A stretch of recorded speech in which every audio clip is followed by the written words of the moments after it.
Quiet, please. Quiet, please.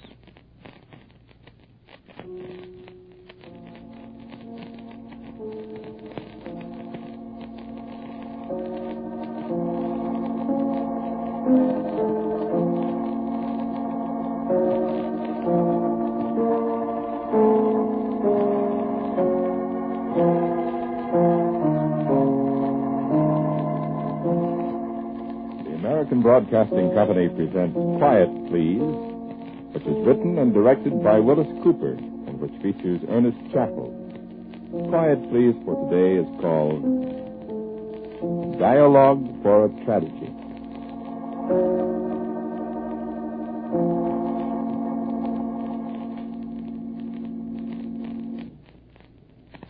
Yes? Yes, I know the pistol's loaded. Yes, it's perfectly easy to see that it's pointed at my head. Let me congratulate you on a very steady hand. You've held it without moving for almost a minute now. I've been glancing at the clock. Certainly I know what you propose to do. You propose to squeeze the trigger of the pistol just a tiny little hair's breadth at a time. Squeeze it softly, gently, just as you were taught to do out at Fort Riley all those years ago when you were a fat little buck private in the cavalry. Squeeze, squeeze, squeeze, the way Ike Martin used to teach you. Squeeze the trigger until you squeeze the bullet right out of the muzzle. Right out of the muzzle, right up my head. And the reason you squeeze the trigger so gently is so as you won't know the exact moment the hammer falls on the firing pin. The firing pin snicks against the cap of the cartridge and the gas begins to expand. And then I look at you like the young subaltern in Kipling's Grave of the 100 Head, remember? With a big blue mark on his forehead and the back blown out of his head. Yes, I remember the Grave of the 100 Head. I like Kipling. Remember a Snyder squibbed in the jungle, somebody laughed and fled, and the men of the first Shikaris picked up their subaltern dead, with a big blue mark on his forehead and the back blown out of his head. Very pretty. Very, very pretty. I doubt very much if I'm going to be able to talk you out of it. You got most of the slack taken up on that trigger, and now the real squeeze begins, doesn't it? Now you can feel the steel pressing against the steel inside the gun itself, pressing back against the pressure of your finger, as if it's reluctant to give that last irrevocable fraction of an inch. The fraction of an inch that'll let slip that 30 grams of copper jacket of death. I never could remember the names of those parts inside the pistol that make the last final deal with the laws of physics and ballistics. I remember the sear, whatever it is, and the disconnector and the firing pin. But I never could keep them separate in my mind. And now the sear and the disconnector and the firing pin and the firing pin spring. All the odd-shaped little gadgets inside that gun are conspiring to make a mess of the mind that never could keep them separate. A very fine piece of poetic justice, indeed. No, don't just crook your finger on the trigger. Remember how Ike Martin said squeeze your whole hand? Squeeze even the fingers that are not touching the trigger. That takes longer. It makes a better game of it. Squeeze your whole hand. The trigger finger will squeeze right along with the others, and presently,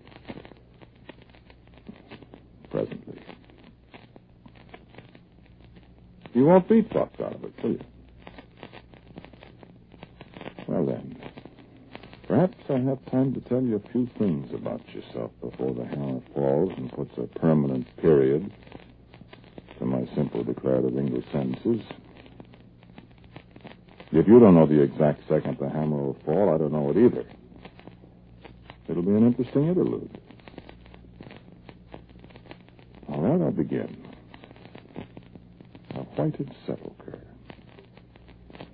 A noisome charnel house of a man, spotless and clean to the eye, but within a stifling miasma of horror.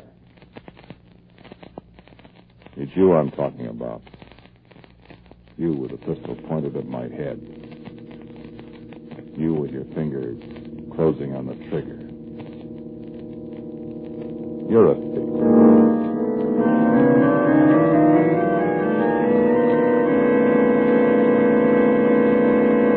That's something that I've got to talk to you about, dear. The children were here this afternoon. The Sue's children, the adopted ones. And they have some ridiculous idea that everything isn't right about her will. Her will. Why, they say they're both sure that there was another will, leaving all her money to them instead of to you. I know I said it was absurd. Yes, they said they knew she'd written another will in her own handwriting. Holographic will, isn't that what they call it? I know she made that will, leaving all the money to you a long time ago before the children were adopted. No, I don't like to discuss it either, dear. I said it was absurd, didn't I?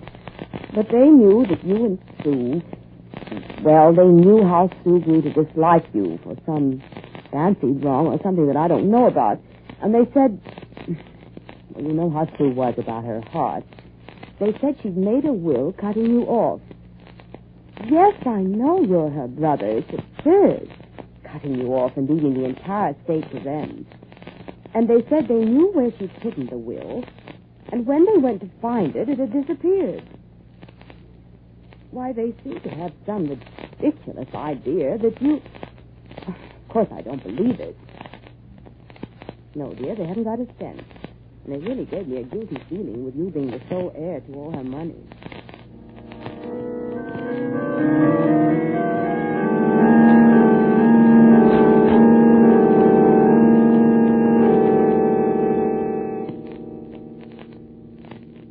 Thief.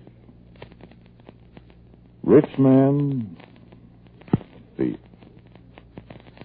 People don't search out and destroy unfavorable wills in real life, do they? They don't rob orphans, children in real life, do they? Don't they, thief? You're rich, aren't you, thief? The kids. The girl. Her name was Celeste. She's married now, got 4 kids. Lives above a saloon down in Baltimore. That's her money that bought that gun you're aiming at me. The boy. Tough little devil, wasn't he? 17 when it happened, and he accused you right out, didn't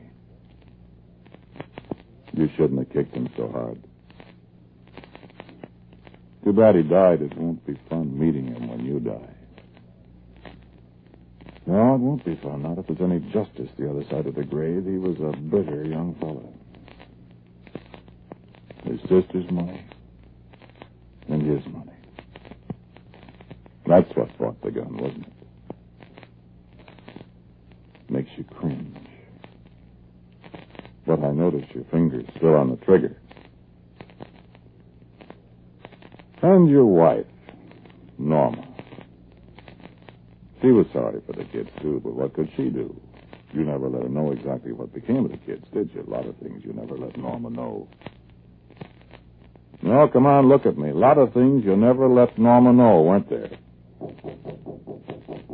That's Norma now. She doesn't know what's going on in here, does she? Dear, may I come in? We won't answer Norma, will we? She'll go away. Maybe Norma thinks you're asleep.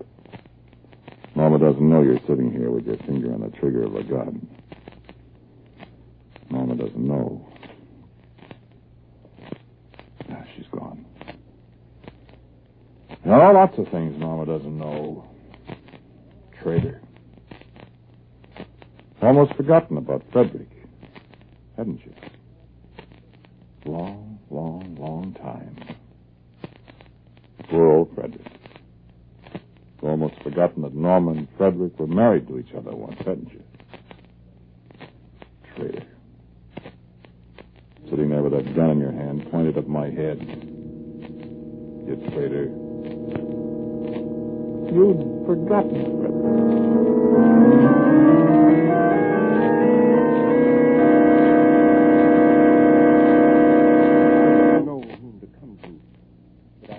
You're the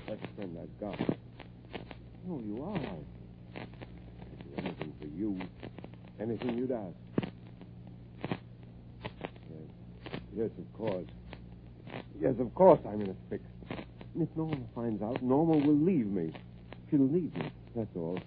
And I couldn't stand to have Norma leave me. I can't help it. I love Norma. No, I don't dare tell her about it. Of course. Money, of course. I could put it back, and nobody'd know about it. Oh, I covered my tracks. Yes, I was cunning enough to cover my tracks. But now,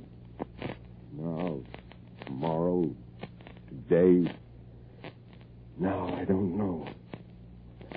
Yes, I do know. They'll catch me. And if they do, Norma... I tell you, I love Norma. I don't want to break Norma's heart. There's nobody but you to ask. No, I don't need money. Not money. I can put back the money I took, and they'll never know it. Yes, I know I said that. Now, all you've got to do... No, it's nothing criminal. No, not at all. You're my friend, and you help me cover up till the danger's past, and I'll always be... But I am your friend. Thank you. How can I thank you? If Norma'd ever find it out, she'd hate me and... What? Why, I'd die.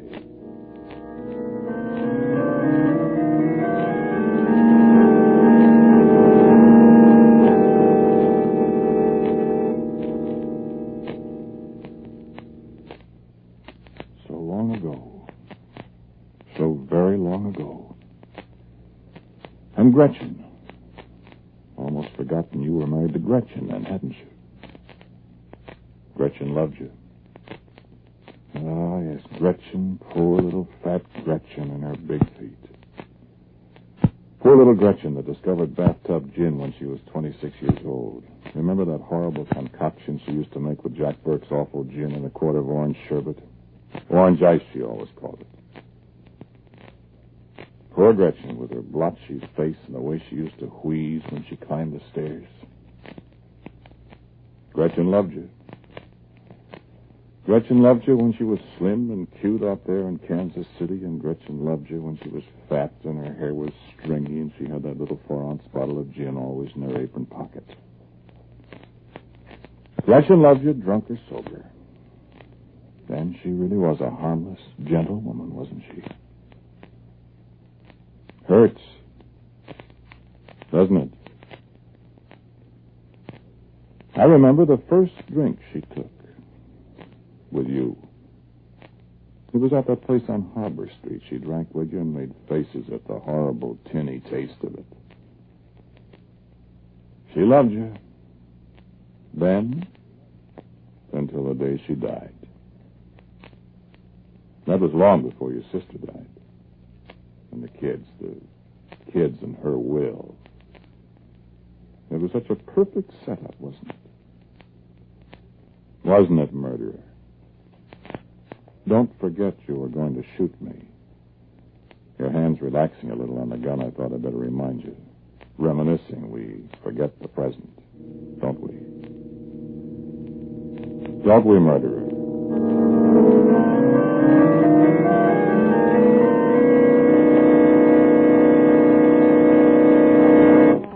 Of you to come and tell on me so soon.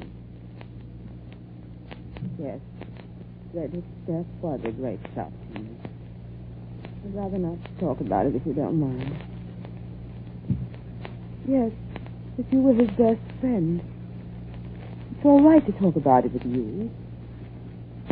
How could you possibly not know what he was doing? You were not only his best friend, you were his superior, too, his closest superior. How he could conceal his feelings from you. But I suppose he was cleverer than any of us thought. Yes, it was a shock, of course. If only he hadn't done it that way. I was always taught that suicide is a coward's way out. But, yes, I was in love with him once. But now, I think I'd rather forget him. Like a bad dream, I want to forget it. You've been so good to me. Oh, stop. don't you think? Why, it's like treading on Frederick's grave. And besides, what would Gretchen say?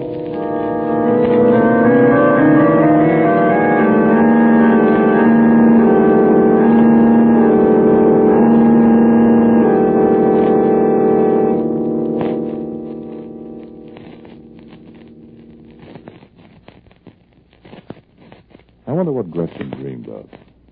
Smiling peacefully in her sleep on the broken davenport in that sour-smelling flat you had. A fat, untidy child with one shoe off, bubbling her way through glamorous pink dreams. The sickening smell of raw gin lying thick against the grimy curtains. But it was Gretchen. And once she loved you. Didn't she? And you'd kissed Norma. Hadn't you? Murderer.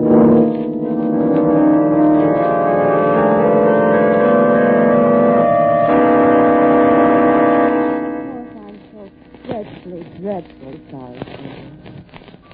Poor Gretchen. You and I both had our tragedies, haven't we? Poor Frederick, and now poor Gretchen. Yes, grief does bring people together, I suppose. You were very good to me when Frederick... Yes, I'll try to be, of course. Was it really... I mean... Oh, no, I'm sorry. Yes, I was sorry about poor Gretchen's weakness. Did she really... Oh, it was poison liquor. How terrible. Yes. Yes, of course you told me. I know how lonely I was when poor Frederick... Poor Gretchen.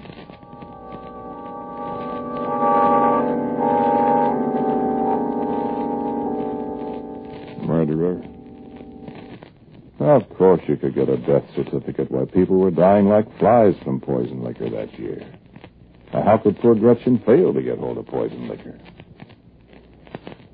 Well, I suppose she died happy. Wait a second. I think that's Norma at the door again. Norma's worried. Yes, it's Norma. Let's be quiet. Norma mustn't know what we're talking about in here. Norma isn't even sure there's anybody in this room. Of course, you locked the door, didn't you? Dear, are you in there? Don't say a word. Dear, are you asleep? Be quiet. Go away, Norma. Dear, we've got company. Oh, you've got company, have you? How very nice. And here you sit with a pistol in your hand, reminiscing. Don't want company in here, do you? Dear, it's somebody to see you. Go away, Norma. Oh, she's gone again. Company, huh? Company, Whited Sepulchre. How long have you and Norma been married? Let me see. Frederick died in 1928 in April. That was when Frederick stepped out of the window of his office 11 floors above Webster Place. It was that fall that Gretchen died, November 1928.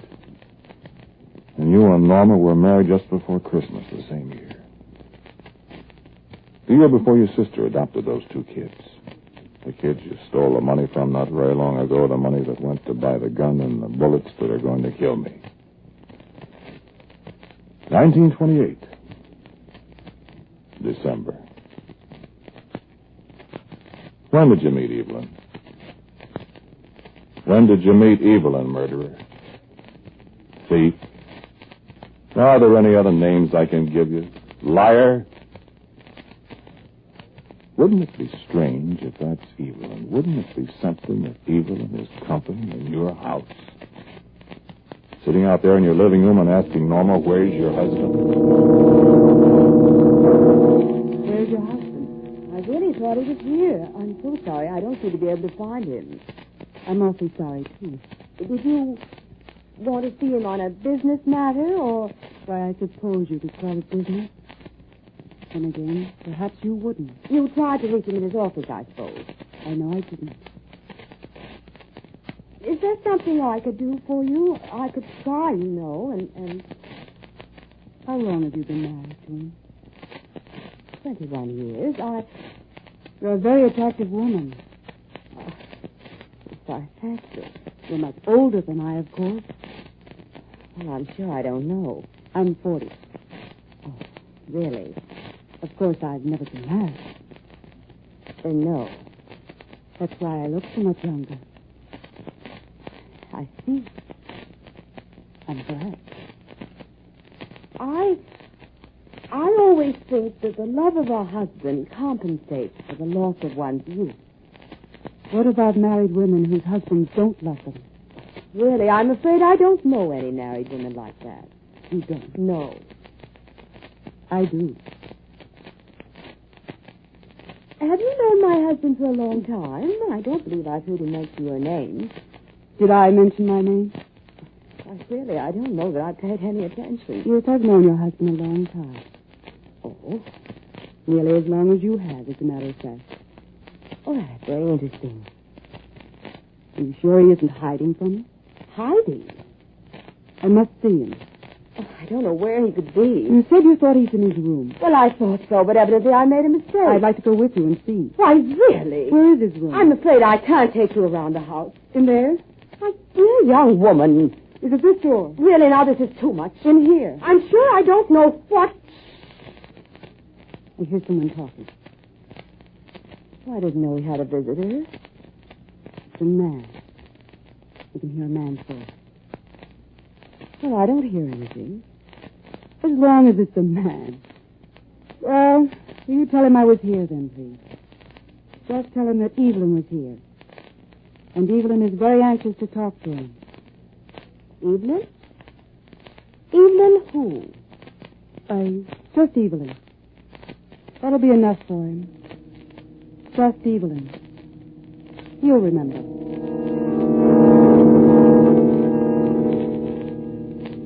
It is Evelyn, isn't it? You heard her at the door, didn't you? You recognized her voice. Why are you putting down the pistol? What's bothering you now? There's nothing Evelyn can do to you. Or rather, there's nothing Evelyn will do. Evelyn's a clever girl. Evelyn knows how to keep her mouth shut. Evelyn's kept her mouth shut for more than 20 years. Poor Norma. If Norma knew what she's been missing in those 20 years, if Norma knew how much money you've given Evelyn, money that should have been hers, the house you gave Evelyn, everything you gave Evelyn that should have been Norma's. What? Break Norma's heart. You really do care for Norma, don't you? You really don't want Norma's heart to be broken. Norma has been a good wife, hasn't she? A good, sweet, loving, ignorant, blind wife. Certainly she has something coming to her. You've taken enough from her. Evelyn complicates matters, doesn't she? You thought Evelyn would never come here. You thought Evelyn had everything she wants. She was satisfied with what you gave her. You thought you could straighten everything out and make amends for everything, and Norma would never know about Evelyn.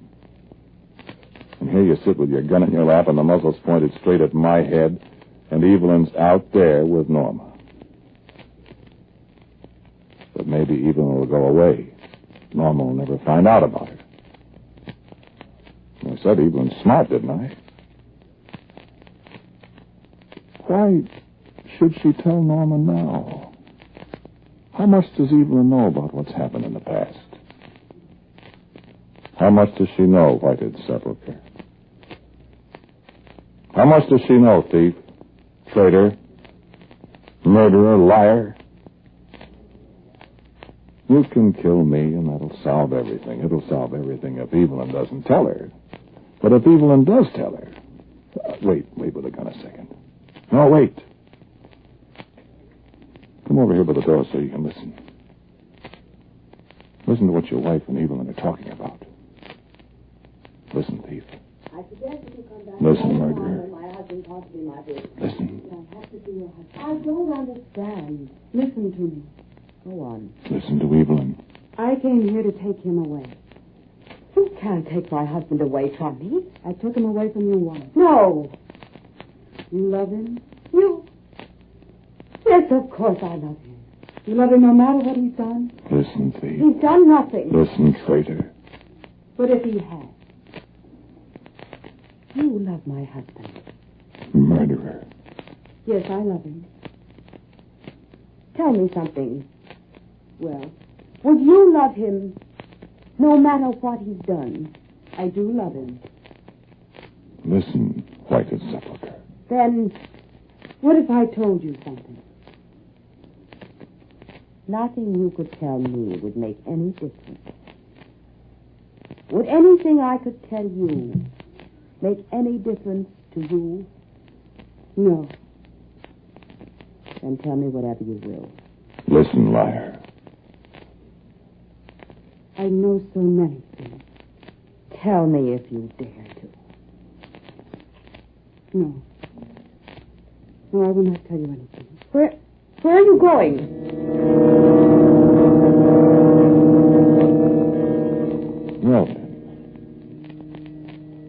Well then, Norma will never know. Because you trust Evelyn, don't you? Did Evelyn see something in Norma's eyes that forbade her to speak? Was she reluctant to break another woman's heart? Lift up your gun, wicked man. Lift up your gun. Norma is safe. And now goodbye. Your fingers tightening on the trigger. A Snyder squib in the jungle. Somebody laughed and fled. And the men of the first Shikaris picked up their subaltern dead. With a big blue mark on his forehead. And a...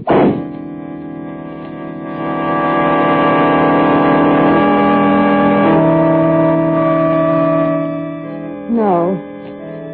I don't know any reason why he did it. No. I don't know any reason why he did it. We heard the shot. We found the key and unlocked the door. No. There wasn't anyone else in the room. Only Roy. Sitting in front of the mirror. With a big blue mark on his forehead.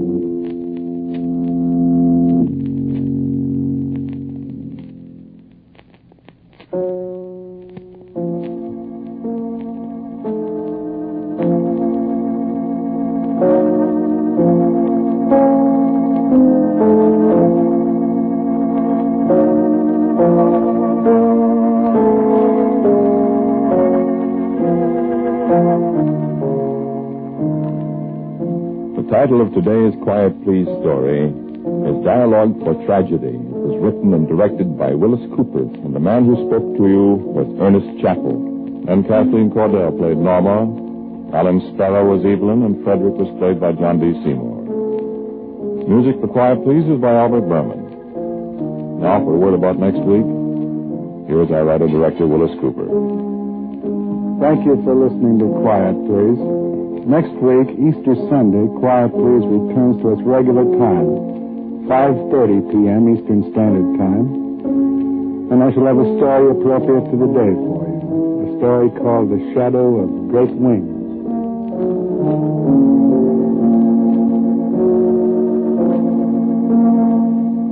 And so until next week, at 5:30 p.m. Eastern Standard Time. Found quietly yours, Ernest Chappell.